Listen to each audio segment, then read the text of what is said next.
Well, hello everyone, and welcome to Painless Universal, a conversation with myself and Welsh. Today I'll be talking to GV. She's the founder of the blog called Real Girls Preview or Real Girl Preview. Um, what inspires me about her is that when you go on her blog, she's very real about her life experiences. She's overcome lupus, and according to her, in her words, lupus was very challenging, but she's found a way to deal with that chronic illness and find her joy. She even quoted in her blog that her mom, if if anyone was to have a chronic illness like lupus, her mom always wanted it to be her because she knew she was charismatic, she was optimistic, and she saw things very differently from the rest of her siblings. She has a very, very positive outlook at life. And this is why her blog, The Real Girl Preview, review, really focuses on helping other women overcome their challenges. And the way she does this is by blogging about her own experiences, and she finds joy by doing that. I'm really excited to talk to GV because her story is truly amazing on how she's transformed and how she's transpired to where she is today and found joy. Not many people can do that. Meet GVs. Hi everyone, welcome to Painless Universal Conversation with myself and Welsh. I have amazing Jeeves here with me today. What inspires me about your story is just someone who's resilient in a very positive way. It doesn't matter what life throws at you, you always find a way to bounce back. I was reading most of your blogs and I totally enjoyed that because Oh yeah. your real girl review is really real. And that's what I love about it. It's real. It tells this honest story. And what you don't see that very often with a lot of blogs telling that honest story about travel, your life experiences. But you know what, we're going to get into that because that is so interesting, especially your travel. You've been to some amazing places in the world, and I was looking at this and I was just, wow, how come she's traveled this many places? But before we get to that, I'd like you to kind of introduce yourself and just tell us a little bit about who you are. Hello everyone. My name is Jeeves. I'm a writer, life enthusiast, and a huge travel junkie, but I'm also a lupus warrior. And I love connecting with people, not just people who have illnesses, but people who need that positivity. Sometimes happiness is not always so easy to come by, especially in this day and age. So it's nice to be able to connect with others and share my story and hopefully give some inspiration. And who knows, maybe you can relate to my story and I help you to not feel so alone. So that's what I'm hoping. Oh no, absolutely. I really do hope anyone who listens to this would be able to, connect to your story because your story of first, let's go into the being a warrior. How can you remember that first time when you were diagnosed? Because one thing with lupus is, I've talked to a few people with lupus, and not many people know about it. I still am struggling to understand it. But the more I talk to people, I understand that this is a very serious illness. It's also an invisible illness as well. It can be because if it's on the skin, then it's not so much invisible, but it's very, very serious. It's a chronic illness. But I it's still not well known about this autoimmune system fighting your body fighting. How did you know that you had lupus and how was it first diagnosed? So it's actually a really funny story. I was first diagnosed shortly after my 17th birthday. I had experienced a lot of symptoms even before then, starting around the age of like 12 or 13, but even going before then, of course, I didn't know that there were symptoms. I just thought, I'm a normal kid. I was like maybe 9 or 10, but I couldn't play at recess or, be outside much when we had a break in school. And then it sort of escalated as I got older into my teens when I really experienced the most of my symptoms, which is mostly pain, aches all over my body, extreme fatigue. I get this butterfly rash that you can't see now, but most of the time you can't see it because I wear makeup. But that's why they call it an invisible illness, right? Because you have like a bunch of symptoms on the inside, but no one knows what you go through, because it's not like you're wearing a crutch or anything. But something that was really noticeable and that made me self-conscious a lot of the time was that I would lose a lot of my hair. I take stuff for it now, but I would have like chunks and chunks come out. And around 15, 16, I started seeing specialists. I would go into the hospitals and they would be like, you're just a dramatic teenager, you know, you're a drama queen. Nothing's wrong with you. You just want to miss school. That's what it is, right? And no one really believed me, but my parents did, because they knew me and they wouldn't stop until there was an answer.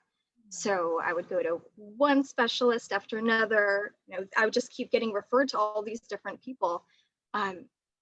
No one could figure out what was wrong with me until finally there was this test that ended it all. And it's amazing. You probably won't even believe it, but it's pretty crazy story. I was sitting in my art class in high school. I was 16. There was this kid across the classroom.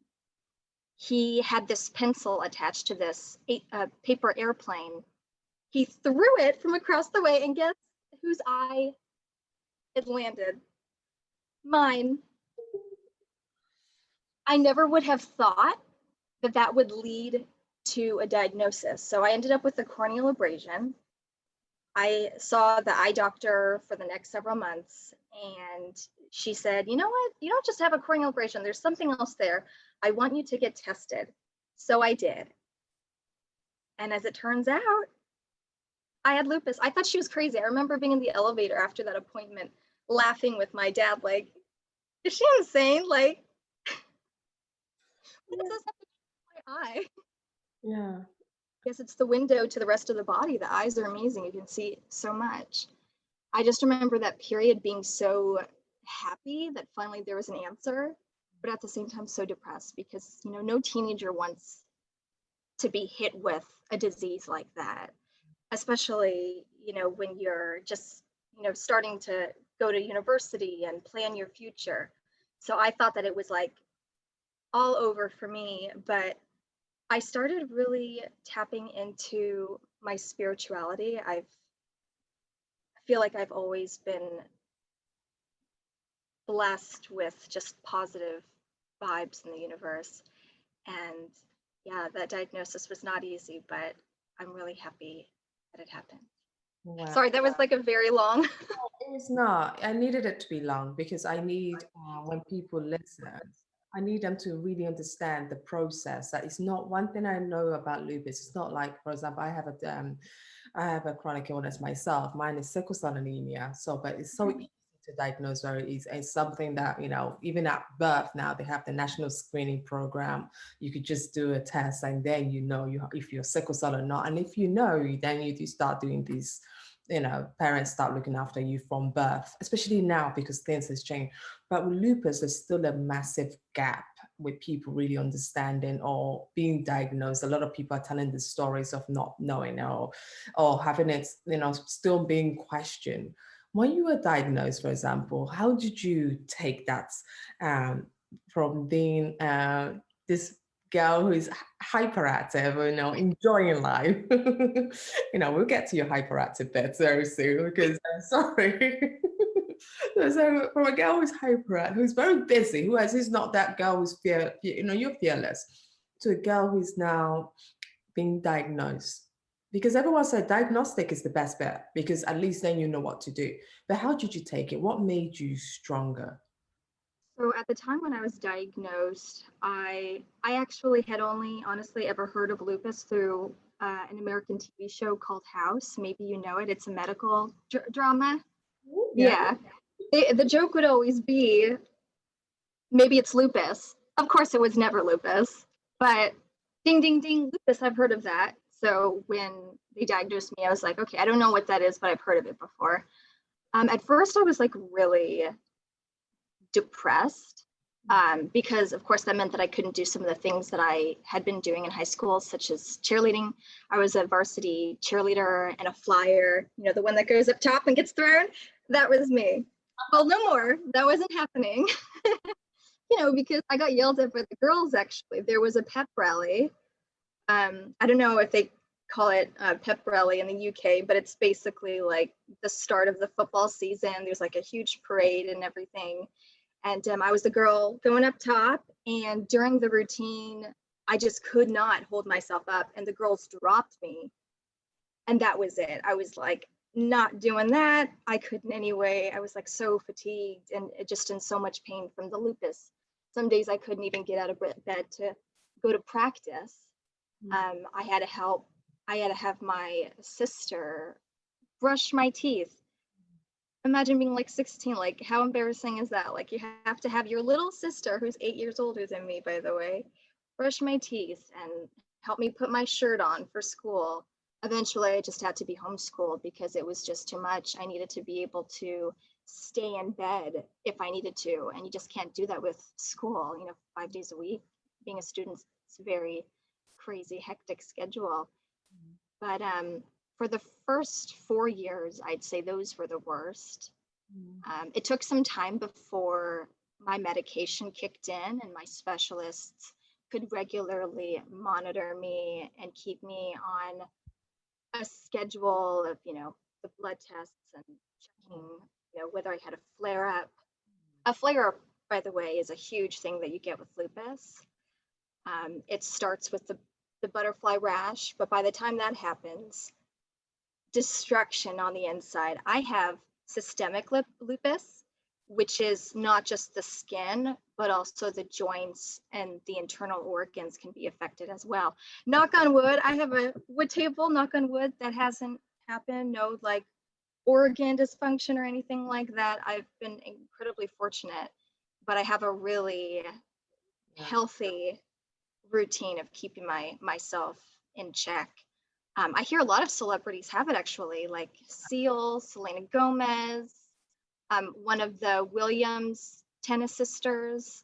I don't remember which one, but it's really prominent in the minorities. So like Hispanic, Asian, which I am, African American, and mostly women.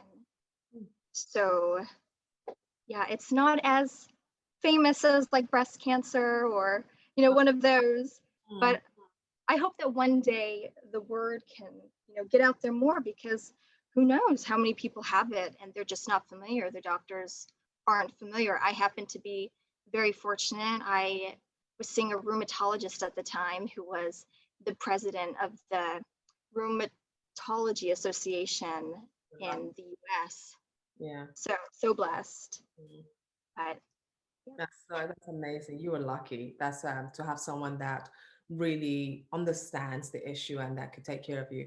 But I was also reading your blog, and that made me really laugh. Your mother thought you, if any of your four siblings, how many is it? Four siblings had to get. I have 3. Okay, but okay, if any of you, 4 of you guys, had to get lupus, it had to be you. Why? Why would you? Why did your mother think that? Because I know why. Because if anyone reads, and I really encourage everyone to read Real Girls review, because they will know why. It might not at first like mean like my mom would want me to get it, but the reason why she said that was because,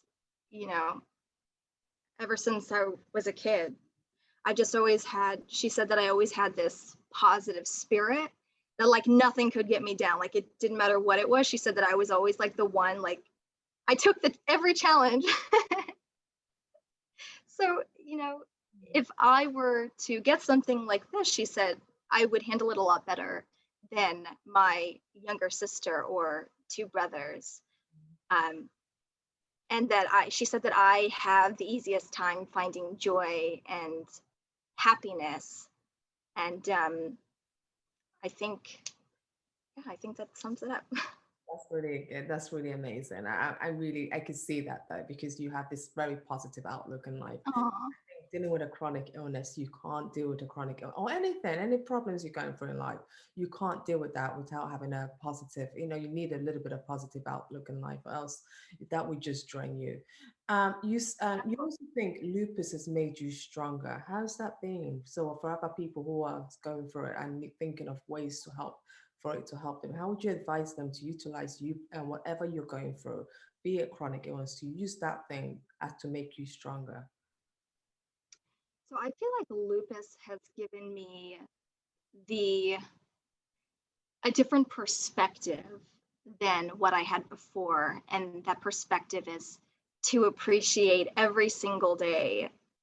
And when I live my life day to day, whether I wake up, with a flare up, or I feel good and I'm ready to, go on a trip, I just have this awareness in the back of my mind that, like, I don't know if tomorrow I'm going to have a really bad flare up and I'm going to have to be hospitalized or something. So I try to live as much as I can right now when I'm feeling well, and I never take a single day for granted. You should see my calendar. It is heavy, packed with a lot of stuff, because I like to plan for the future. And that's something also, honestly, and maybe other people with lupus or even not with lupus can relate to. It's nice to have things to look forward to, like if you're not feeling well and you're in bed, rather than feeling like, oh, like I have this disease and letting it become you. If you can think about the things that make you happy and bring you joy, and you can look forward to that. Something about it, I don't know if this is for other people as well, but for me, what it does is it like tricks my body almost into like being well, even though obviously I have lupus.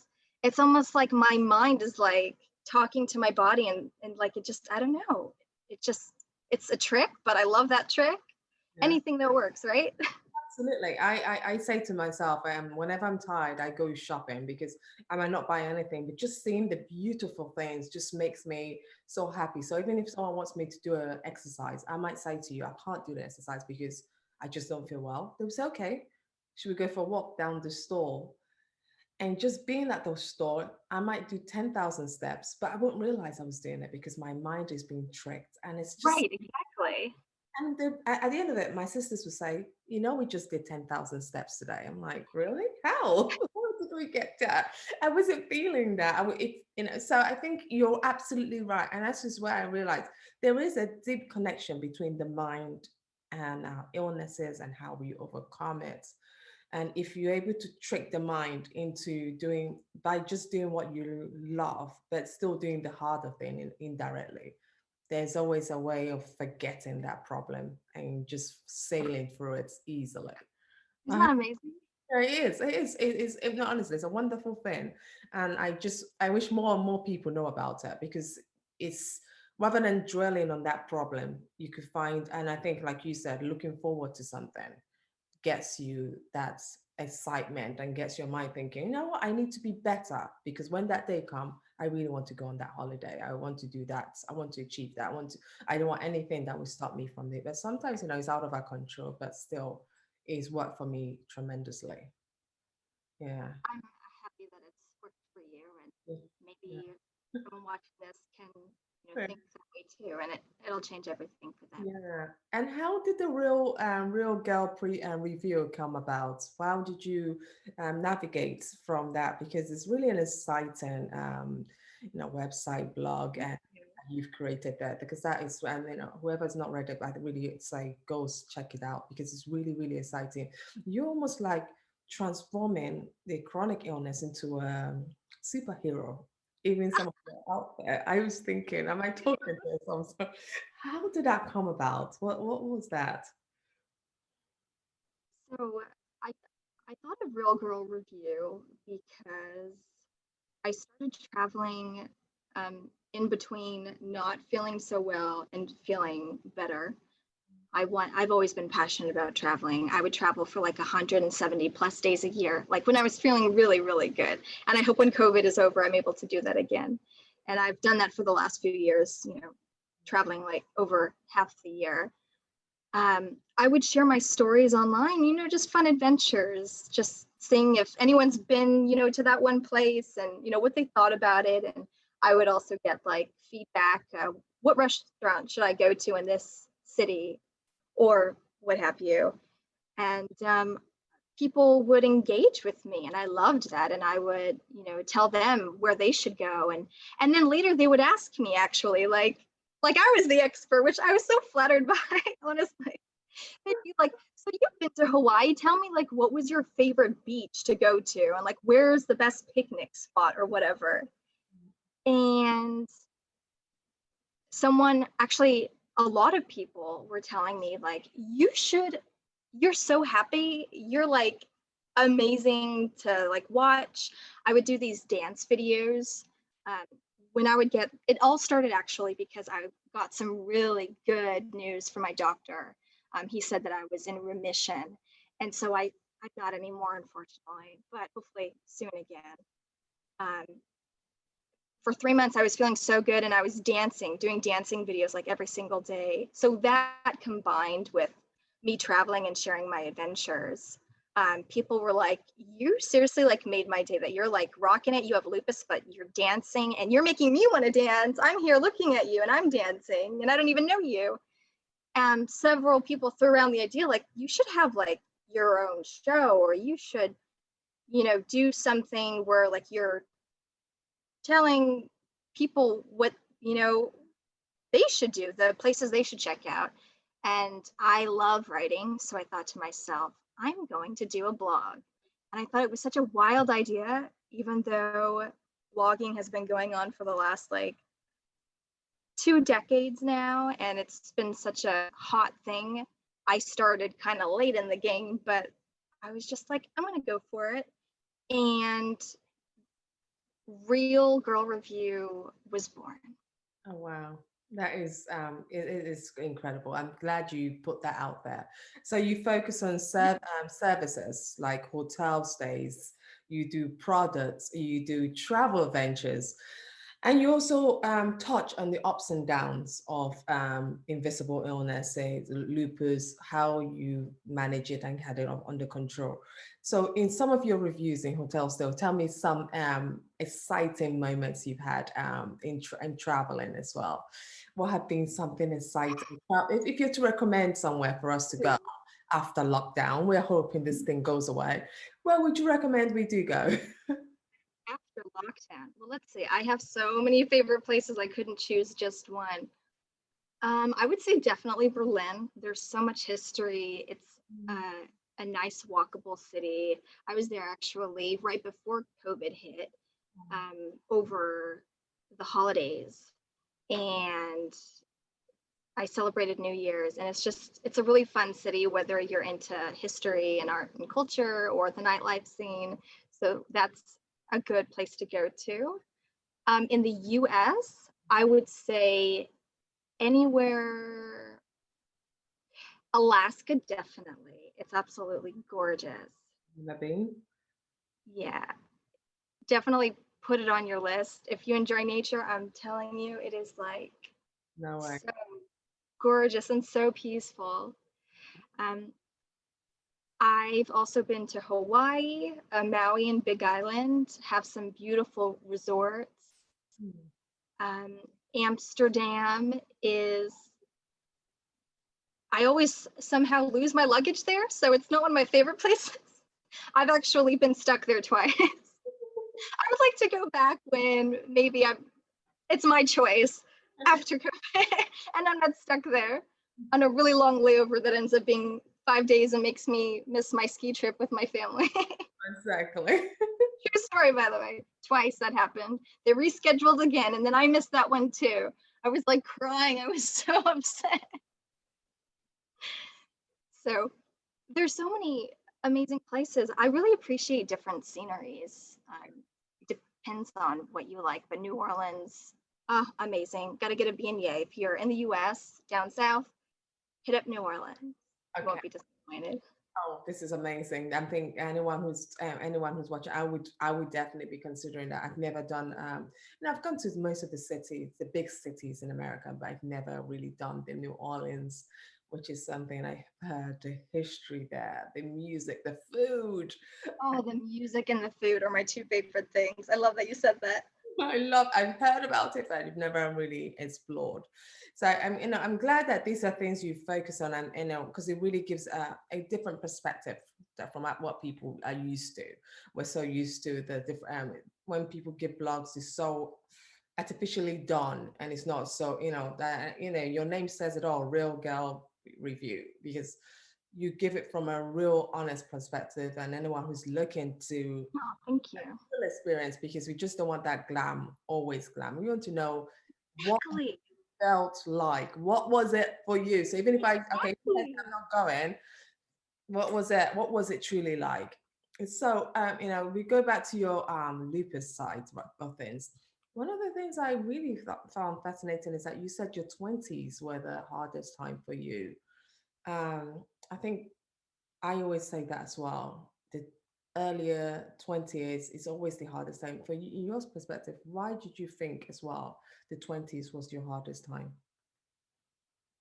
So, my early 20s, I was in a long-term relationship and we traveled the world together. I'm a citizen of the world, so I can't just take one trip for a week or two. I gotta go like on another trip and another trip and another trip. And I started feeling a bit run down, and it made me really stressed. And stress plays a huge role in flare-ups. And I started losing my hair. I started having to be hospitalized regularly. I was getting really sick with lupus. It's an autoimmune disease, so you're very susceptible to catching things, especially when traveling. And actually, that's something that I talk about in my blog as well. I give tips for people with lupus and people with chronic illnesses in general, tips for traveling.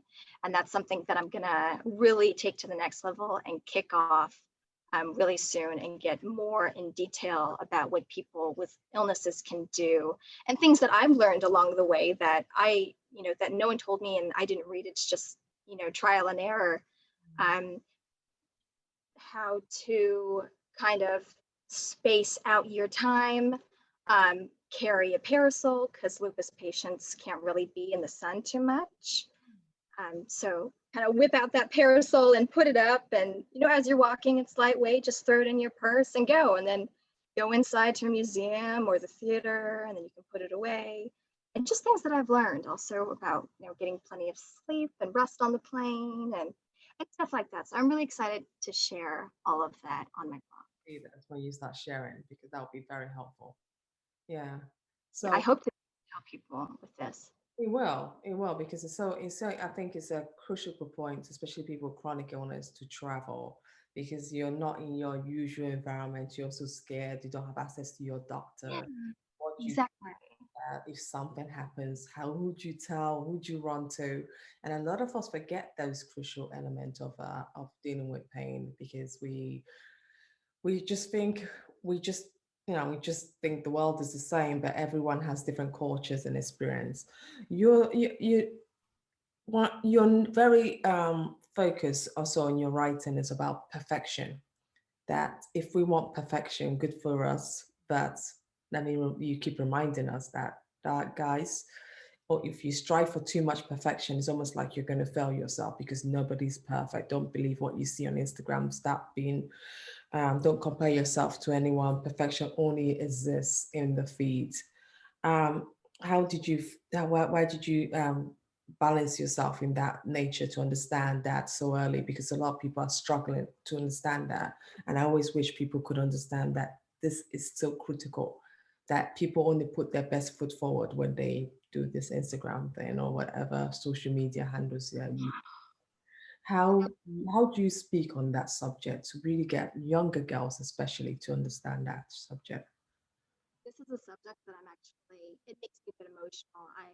It's something I'm very passionate about, because in this day and age, you see these girls and guys too, for that matter, be so insecure constantly comparing themselves to this unrealistic, unattainable standard. And what many of them don't know is that these people on Instagram, a lot of them do this for a living. They're professional. They're literally models. And they even go into great lengths to remind people, like, this isn't real. What you see, this face right here took 5 hours. And that photo that you loved and liked like crazy, that took 2.5 days to plan.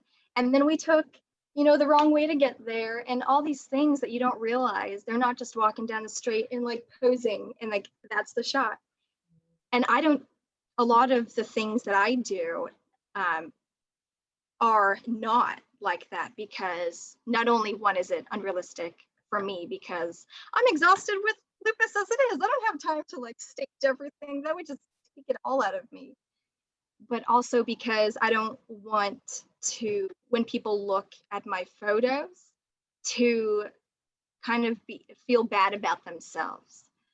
So I try to do everything as real as possible. I don't Photoshop or anything like that. Occasionally, if it was really dark at a restaurant or something, I'll brighten it. But I just use my phone most of the time. Sometimes if I'm being, fancy, I use like my Canon. But it's important for me to portray a real kind of like a real world. I mean, there's too much stage stuff, I feel. But if you look at my hair, sometimes you can't see that I'm bald because I've done a lot of stuff. But my pictures, can you see it? I don't know if you can see it. No, I can't. You can see it on my pictures. Sometimes the pictures that I take, you can see, I don't know how much you've looked at my Instagram, but some of the pictures that I post, you can see like where I'm balding and stuff. It looks good now because I've been taking stuff, but I don't hide it. So like if you see some stuff on there where it looks like I'm going a little bald, that's because I am, girlfriend. I love that. It is what it is. You're absolutely gorgeous, though. Oh, thank you. Really lovely, and you carry it well. You carry Oh, it you're so sweet. really, which is something I'm really proud of you. I'm proud of what you do. Real girl, put it out there, and you're not shy. In terms of your final word out there to people out suffering right now. It could be someone with lupus who's just been recently diagnosed, someone going through image problems, someone just not knowing where they fit, especially with in lights of the second wave of the coronavirus, wherever one might be. What hope would you give to them? Because you're such an optimistic person, and we need to hear from someone like yourself on what hope do you give to people currently in this situation we are in now, and how to deal with this issue and find joy at the end of it. What I would say is please be so kind to yourself. We all go through something different. For me, it's my lupus and my Sjogren's syndrome. For you, it could be depression and anxiety, which I have a little bit of that as well. It's important to forgive yourself. Don't put too much expectation on yourself that you're going to fail. Really appreciate the small wins and try to find joy in things as much as possible, even if it's as small as you like to go on YouTube and look at puppy videos. And then when this is all over and COVID is not our reality anymore, you can look forward to all of the fun things that there is to do. If you love traveling, start planning trips right now. There's so much inspiration online. Just look through and find new places. And just don't give up. It's so important to maintain that optimistic spirit. Even if you have to like fake yourself out a little bit and psych yourself a little bit, that's okay too. Yoga helps, I've found. Exercising, get those endorphins. I do mantras, just whatever it is for you. Try a little bit of everything. I also like dancing. I'm gonna start doing dance videos again because people seem to love it and made them happy. So I'm gonna do that again. But tomorrow will always be better. So my last word is that if today did not work for you, there's always another day. So I hope that you can find joy in the small things. Wow. I love that. Thank you so much, Jeeves, for this amazing conversation. I really So hope, much. hope we reconnect again when things are much better. So you could tell me how we could travel Yes. in the new world and how people with chronic illness can travel. What are the tips of do's and don'ts that we should take on board? Thank you so much for your time. I really Thank you appreciate so that. much for having me, Where Anne. about, whereabouts are you in the United States? I am in New England. Okay. Currently, I'm on in the Jersey Shore, Yes. but I'm on a little road trip right now, a safe road trip, because it's my birthday week. I don't believe in birthday days. I believe in weeks. So got the whole week for All right. this road trip. All right. Really enjoy that. And I really do Thank wish you you. a happy birthday and do have lots of fun. And thank you so much for connecting with me and sharing your motivated, inspiring, motivational, optimistic, positive story. I am so delighted. Thank you. Thank you so much, Anne.